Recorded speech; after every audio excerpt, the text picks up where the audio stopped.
Quand on cherche la limite d'une suite, la première étape, c'est décomposer cette suite en suites simples dont on connaît les limites.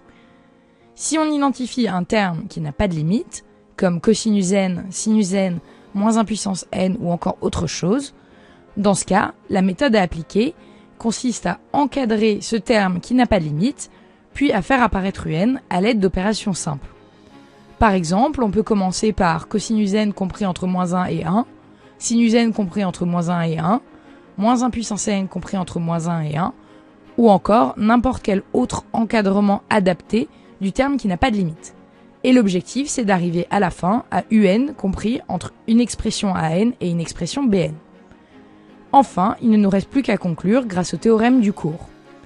Soit an tend vers plus l'infini.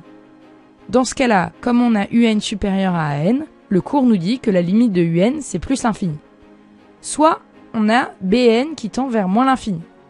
Dans ce cas, le cours nous dit que comme un est inférieur à bn, la limite de un, c'est moins l'infini.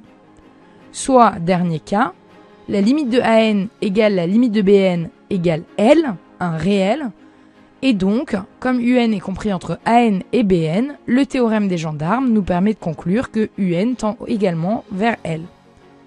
Pour trouver la limite d'une suite quand un de ces termes n'a pas de limite, on commence par encadrer le terme qui n'a pas de limite pour arriver à un encadrement de un, et ensuite on conclut grâce au théorème de comparaison ou au théorème des gendarmes. Et la vie est belle!